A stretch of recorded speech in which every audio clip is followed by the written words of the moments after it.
Est-ce que tu connais Jackie Chan ? C'est la question que j'ai posée à un de mes collègues de travail. Et vous savez ce qu'il m'a répondu ? C'est le gars qui fait des cascades. Mais comment en sommes-nous arrivés là ?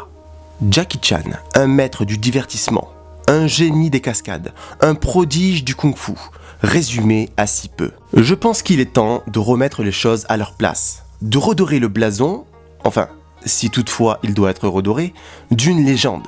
Je veux bien sûr parler de Jackie Chan.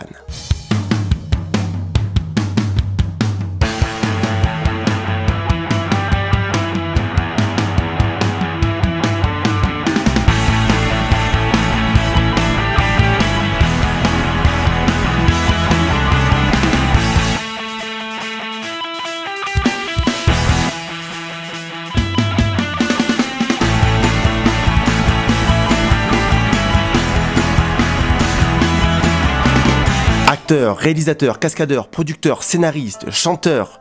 Oui, vous avez bien entendu. Il a sorti une vingtaine d'albums depuis les années 80, dont au moins 10 sont inclus dans des bandes originales de films. Mais ce n'est pas pour ça que nous sommes là aujourd'hui.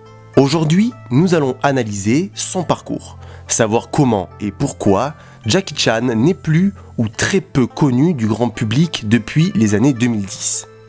Alors oui, attention, je ne dis pas qu'il a arrêté le cinéma, au contraire. Mais nous allons essayer de voir pourquoi il n'est plus aussi connu qu'il ne devrait l'être. Tout d'abord, petit passage obligatoire. Jackie Chan est né en 1954 à Hong Kong. Il rentre à la China Drama Academy, une école de théâtre chinois, et là, très vite, il est remarqué.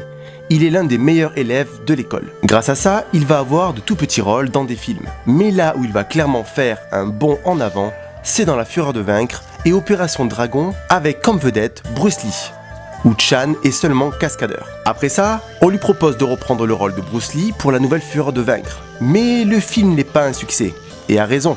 Le film n'est pas très bon, et Chan n'est pas vraiment dans son style de combat. Contrairement aux personnages de Bruce Lee, qui sont typiquement sombres et des héros moraux, Chan joue des personnes comiques et bien intentionnées, souvent même tournées au ridicule. Ses mouvements sont délibérément opposés à ceux de Lee. Quand Bruce Lee fait des mouvements amples des bras, Chan les garde près du corps. Quand Lee est relâché et fluide, Chan est serré et agité. Bref, juste après La Nouvelle Fureur de Vaincre, il tourne Le Chinois se déchaîne et Le Maître chinois. Et là, tout s'enchaîne très vite. Son premier film à Hollywood est Le Chinois. Il commence maintenant à avoir du succès avec le genre kung-fu comique. Mais il déchante vite avec le non-succès du Retour du Chinois. Et retourne à Hong Kong, où il produit pas mal de films, notamment avec Sammo Hung. Oui, vous connaissez, le flic de Shanghai.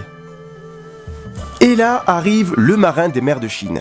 Et je vous le conseille, Jackie Chan réalise des cascades folles. Le film est un petit bijou. Puis vient le premier épisode de Police Story. Là encore, Chan réalise des cascades plus dangereuses les unes que les autres. Le film est un mélange d'action, de comédie et de drame. Dans les années 90, Jackie Chan tourne dans des suites à succès, comme Police Story 2 et 3, Opération Condor, la suite de Mr Dynamite, qui sont deux films orientés très cartoon, qu'il réalise. Je vous conseille ces films, surtout pour les séquences d'action. Il tourne aussi Combat de Maître 2, Contre-attaque et Jackie Chan dans le Bronx. Bref, avec ça, Chan commence à avoir beaucoup de succès en Europe et à Hollywood. Il se fait même remarquer par Stallone pour jouer Simon Phoenix dans Demolition Man, mais il refuse de jouer le méchant. Et puis vient la révélation avec Rush Hour en 1998. Et là, c'est l'explosion. Chan, qui était déjà une très grosse star en Asie, devient une véritable star mondiale. Et il faut dire que le film est une bombe. Tous les ingrédients sont dedans. Le duo de Chris Tucker-Jackie Chan fonctionne parfaitement bien. Je me souviens qu'à l'époque, on ne faisait que parler de ce film avec mes amis du collège. Mais la vague de succès continue avec Shanghai Kid, puis il revient avec Rush Hour 2, qui est encore un plus gros succès que le premier, des scènes d'action encore mieux chorégraphiées. Bref, le film est une réussite. En 2002, il pose ses mains sur le Walk of Fame à Hollywood. Et c'est là que ça bascule. Jackie Chan fait d'autres films qui ne fonctionnent pas, comme par exemple Le Smoking ou Le Médaillon, des films à effets spéciaux. Mais il faut avouer que ces films ne sont pas à la hauteur. Jackie Chan dira lui-même qu'il n'aimait pas forcément tourner dans ses films. La faute à des équipes de cascade qui ne sont pas toujours les siennes et la réalisation des films trop éloignée de son idée. Il ne comprend pas l'humour des films. Pour lui, les Américains ne savent pas monter des séquences d'action, ou en tout cas, ne mettent pas en valeur son art.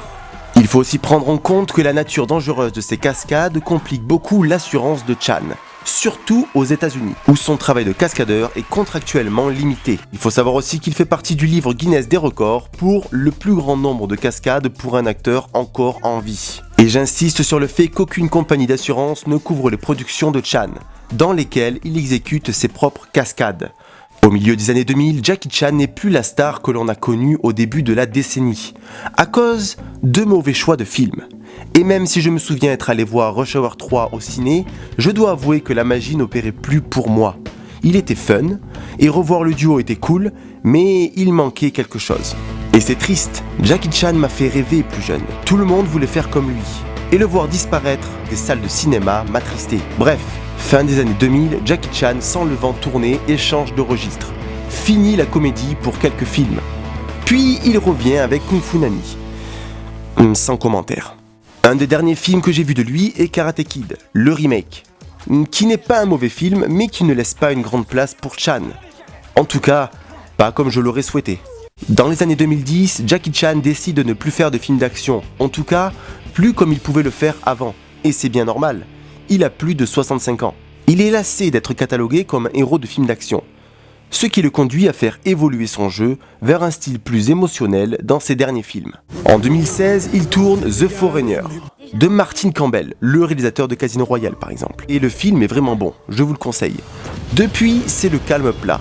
Il prête sa voix pour des films d'animation comme Kung Fu Panda, fait des rôles de temps en temps, mais rien de très marquant.